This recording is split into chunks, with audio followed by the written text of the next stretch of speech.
The PMMC acting CEO is making his way into Parliament. But we'll seek to get a few words from him as well, as he proved pivotal with respect to what we've seen from the Mahama administration. Sammy, thank you very much. A big day for the John Mahama administration. What can Ghanaians expect based on the campaign promises, the promises to cut taxes? There are those who are raising concerns that there could be real challenges in terms of trying to balance it all out with these tax cuts and deliverables in this first year. Look, we were very clear in our minds relative to the promises we made to the people of this country in the run-up to the 2024 polls. Our promises were well thought through, and we knew right from the outset that those policies we're promising are pragmatic and implementable. And so we are not going to have any difficulties keeping faith with the people of this country. Abba and Papa Abba, the change we voted for is here. The hope the people of this country need is here.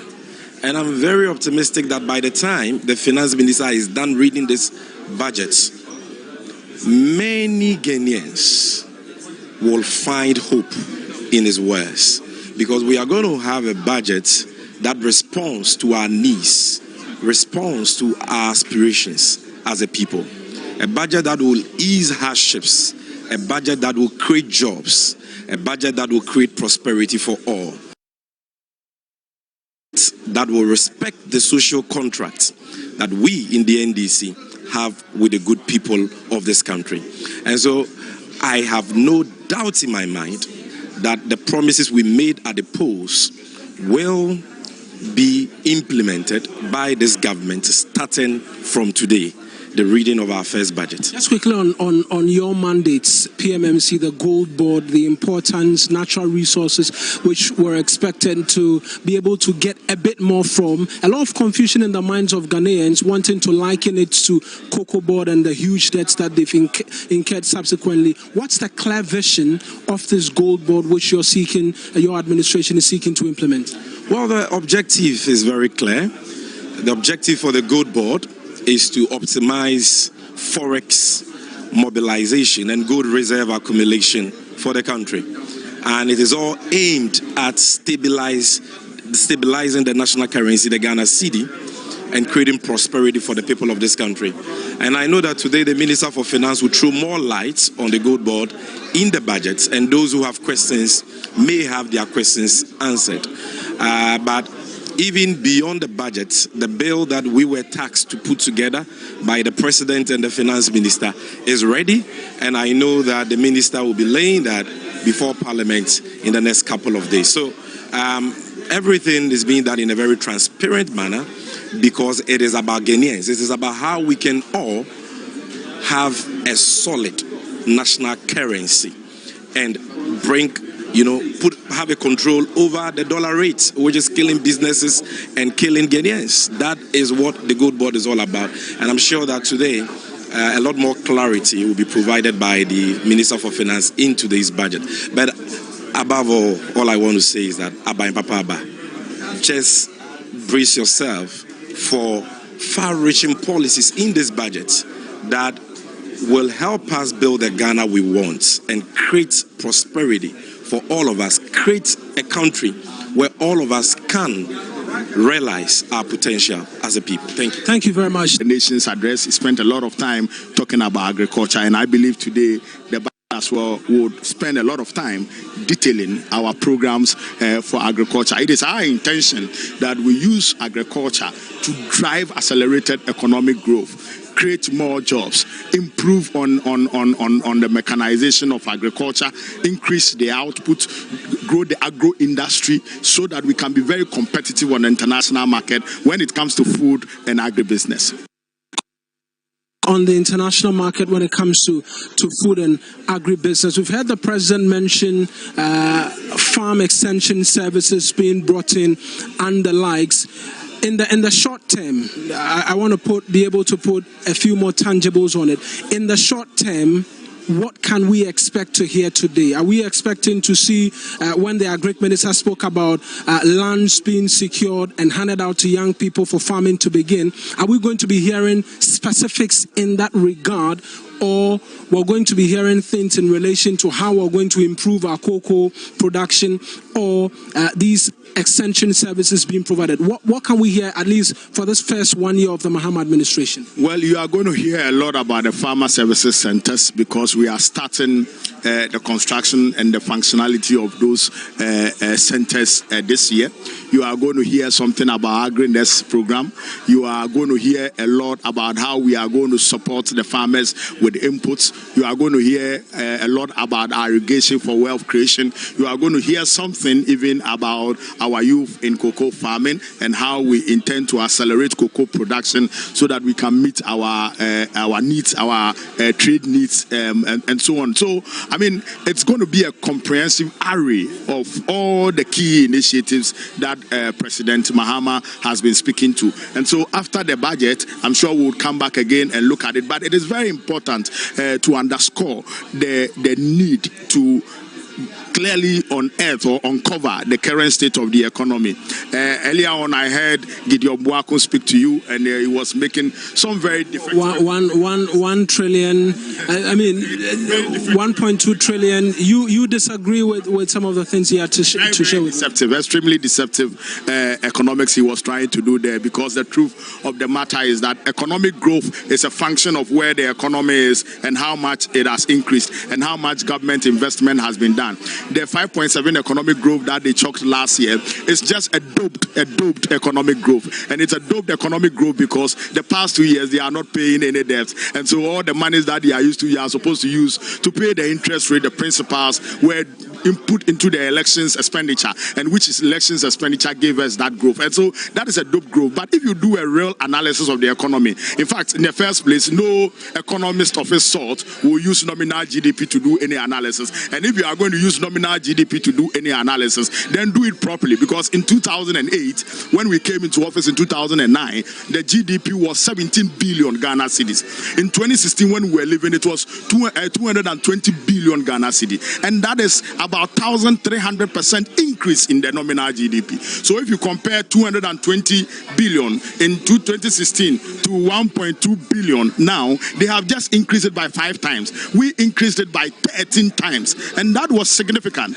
Again, we should look at the prospects of how we are going to double this particular GDP in the shortest possible time. And so if anybody does that analysis, then that person is not being fair to the data, is not being fair to the analysis, and being economically deceptive. And that should be completely treated. Doc, we'll speak a bit more. Thank you very much for speaking to us. Let's speak to Fiifi administration. Quite a weight of expectation for you, but you are poised to deliver, I believe.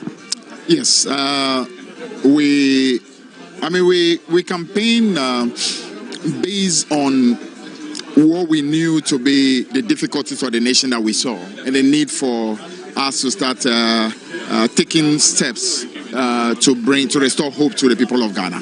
And I think the budget today will begin that exercise. We are quite conscious of the massive difficulties that we've met. A lot of what we thought it was upon assuming government, we've realized that things were far more worse than we thought they were. But the kind of promises we've made are promises that we made on the back of, shall I call it, a very, the fact that we've been in government before, and we've met some of those difficulties before. Therefore, our expectations were pretty much anchored on some of the things that we know can realistically be started. And this budget today would start announcing some of those initial policies. But also, you understand, we have a 4-year horizon. Therefore, not everything can be done in the very first budget. Subsequent budget will continue resolving the issues as well. In the immediacy, we know there are mentions of major tax cuts as well as cuts in expenditure as well.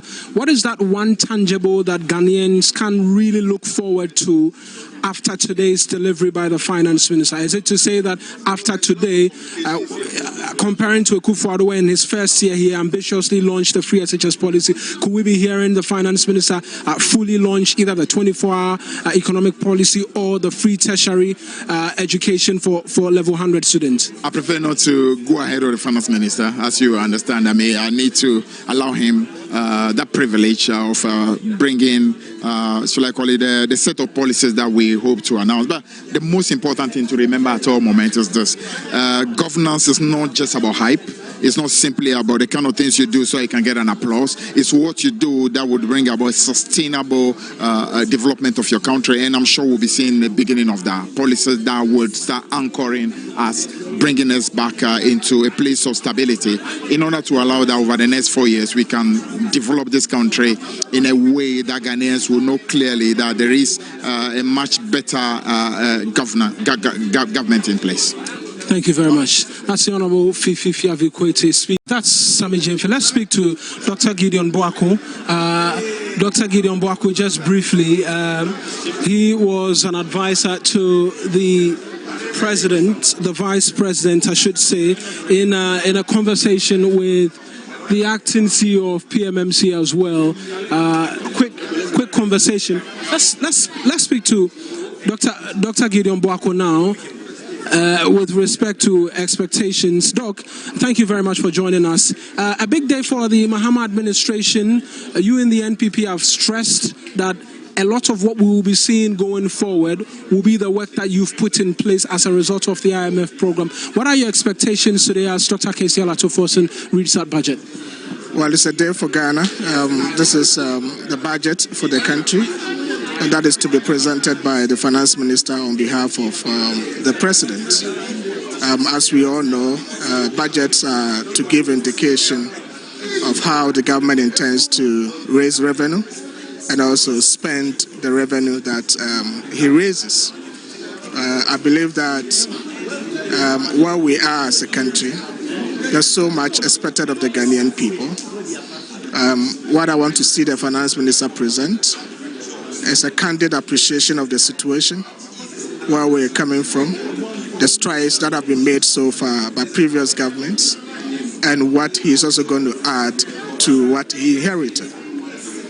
It is important as a finance minister for him to realize that whatever he says today, good or bad, presents a certain image of the country to both Ghanaians and people outside the country. And so he has to be very candid, present the true picture. If he's talking about data, he has to deal with verified data, because a lot of government data are in transition. And so as a finance minister, your core responsibility is, if you're making payments, you make payments from claims that are verified. What we are hearing, I don't want to believe, is that the finance minister intends to present some debts and claims that are not verified, to let it look so big and present to Ghanaians to say that this is how much we owe, and for that matter, the country was run down. Yesterday, we are very lucky to have the Ghana Statistical Service present the economic data of this country. And the data that was presented by the Ghana Statistical Service puts our nominal GDP beyond 1 trillion cedis. It has never happened in the history of this country.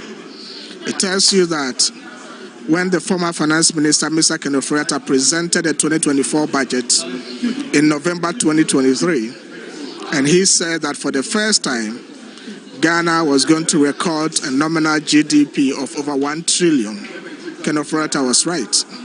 It also tells you that no matter how you want to pass a judgment on President Akufo-Addo's government, the economy that President Akufo-Addo and the NPP came to meet, that was growing at 3.4%. Today, the Statistical Service says that Ghana's economy is growing at 5.7%. So what President Mahama left us of 3.4% has been upgraded, increased to 5.7%. Not just that. In terms of the nominal GDP, which measures the size of our economy, President Mahama left us with a GDP of $219 billion cedis. Today, Akufo-Addo has increased that size of the economy with a nominal GDP of 1.2 trillion cedis. The big question is whether or not it's come with the tangibles for the ordinary Ghanaian. Some of these growth figures, GDP growth of 5% you speak of, has not come directly with growth, and this growth has been linked to the mining and quarrying sectors, which have not been something that's come along with job creation and the likes. There's been debts which have plagued this economy by and large, which has been spoken to. And so, yes, there may have been growth. Yes, the economy in nominal terms may have reached $1 trillion. This government says there are teething problems and we're still not out of the woods yet. There's no government that will not have teething problems. You cannot have an economy grow from 219 billion to 1.2 trillion and not expect to see significant improvements. That is why you are seeing that the NPP government provided the largest number of ambulances that Ghana had never had. The largest number of school infrastructure that has never been witnessed in this country. The largest number of hospitals that had never been witnessed in this country. The largest number of roads that had never been witnessed in this country. So the evidence is there for everybody to see. The provision of safety nets, in terms of social interventions, everybody knows that if you want to compare any government with Kwame Akroma, it is the Akufo-Addo and the NPP government that has provided the most social safety nets to the people of this country. So, a 1.2 trillion nominal GDP cannot be washed away. Okay, that's the most important thing, that you should know that that is the asset that President Akufo-Addo and the NPP have bequeathed to President Mahama. President Mahama, when he was leaving office, did not leave us this huge asset as Akufo-Addo has bequeathed the country. Let's final question with respect to inflation targeting. We've heard the minister mention something in the regions of 8% by end of this fiscal year. Ambitious or achievable, considering the statistical service pegged February inflation at 23.1%? It's not ambitious. It is the foundations that the NPP government has laid that is seeing that significant drop in inflation. Remember, in 2022, following the Russian-Ukraine crisis, Ghana's inflation, like that of UK, America, and all other countries, skyrocketed. In our case, it went to 54%. Gradually, from 2002, 2003 to 2024, we have seen inflation drop from 54% to 23%. That is unprecedented. That is the sharpest drop, a turnaround following crisis for an African country. And that drop in inflation is expected to continue this year. And that is why the IMF and the World Bank last year, following the significant gains that were made on the economic management, projected that Ghana's inflation is supposed to drop to 8 plus or minus 2 this year. So it is a target that is achievable. It is a target that is coming from the foundations that have been laid. And so the finance minister should be able to acknowledge this. You can't wash away the significant strides that the Akufo-Addo government made. And that's what we are seeing, the science we are seeing today. You are inheriting an economy that is worth 1.2 trillion.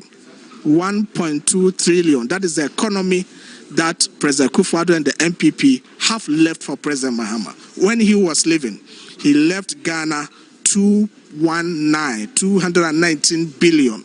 Akufo-Addo has increased that. If your father inherited your grandfather and was able to grow the size and the wealth of the family from 219 billion to 1.2 trillion, you don't just be ungrateful to that your father. He has to be grateful. The finance minister must acknowledge and say, I am grateful to the NPP, I am grateful to President Akufo-Addo for leaving me such a wealth, 1.2 trillion in terms of our nominal GDP. Thank you very much, and we'll continue to speak. And so that's the former advisor, economic advisor to the Vice President, as we continue to ready ourselves really with respect to what it is to expect later today. I can see a number of members of Parliament already who've made their way into the chamber.